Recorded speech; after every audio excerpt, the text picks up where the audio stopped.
Brought to you by Agilus Diagnostics.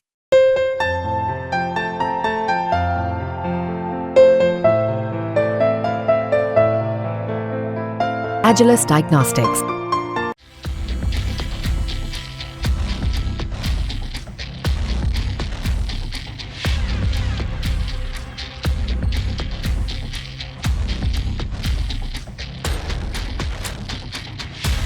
America के पूर्व राष्ट्रपति डोनाल्ड ट्रंप को एक बार फिर से निशाना बनाया गया।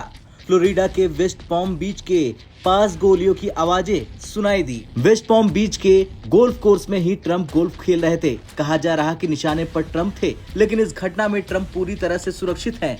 FBI ने आरोपी को गिरफ्तार कर लिया और हत्या के प्रयास के तौर पर इस घटना की जांच कर रही। जिस समय ये घटना हुई उस समय ट्रंप गोल्फ कोर्स में गोल्फ खेल रहे थे। इस घटना का पता चलते ही सीक्रेट सर्विस के एजेंट्स उन्हें तुरंत क्लब के होल्डिंग रूम में ले गए। दरअसल हमलावर ट्रंप से 275 से 450 मीटर की दूरी पर था।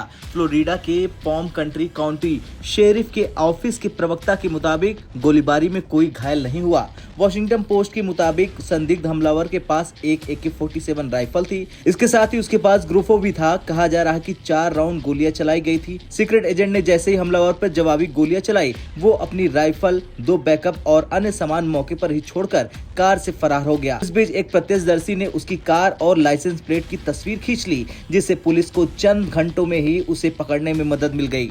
आरोपी को मार्टिन काउंटी से गिरफ्तार कर लिया गया। यह हमला रविवार को भारतीय समय के अनुसार रात 11:30 बजे हुआ। बाद में सीक्रेट एजेंट के पास की झाड़ियों से एक AK-47 राइफल, 2 बैकअप और अन्य सामान मिला। बता दें, पूर्व राष्ट्रपति ट्रंप को जैसे ही पता चला कि उनका कथित तौर पर हमला करने की कोशिश की गई तो वो काफी हैरान दिखाई दिए। FBI ने इस घटना को 2 महीने में दूसरा हमला बताया। हालांकि ट्रंप जल्द ही सामान्य होकर इस हमले के बारे में मजाक करते देखे गए। उन्होंने अपने सलाहकारों और टीम के लोगों को फोन कर इसकी जानकारी भी दी। इस हमले के बाद ट्रंप ने अपने समर्थकों के नाम संदेश में कहा कि मैं किसी भी हालत में सरेंडर नहीं करूंगा। मेरे आसपास गोलीबारी हुई थी, लेकिन इससे पहले कि अफवाहें कंट्रोल से बाहर निकले, मैं चाहता था कि आप पहले ये सुने कि मैं सुरक्षित और ठीक हूँ। कोई भी मुझे रोक नहीं सकेगा। मैं कभी भी सरेंडर नहीं करूंगा। बता दें, संदिग्ध हमलावर की पहचान रायन वेल्सी राउत के तौर पर की गई है। वो फिलहाल हवाई में रहता है और उस पर दर्जन से ज्यादा केस दर्ज हैं।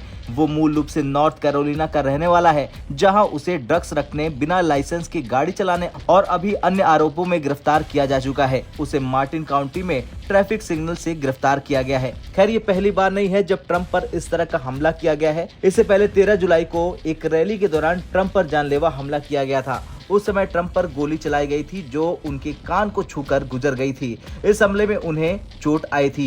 ट्रंप पर हमला करने वाले शख्स की पहचान 20 वर्षीय थॉमस क्रूक्स के रूप में हुई थी, जिसे एक सीक्रेट सर्विस के स्नाइपर ने गोली मार दी थी। खैर, जिस तरह से अब लगातार ट्रंप पर हमले हो रहे हैं, उसे लेकर आपका क्या कुछ कहना है, कमेंट कर जरूर बताएं। ब्यूरो रिपोर्ट, भारत तक।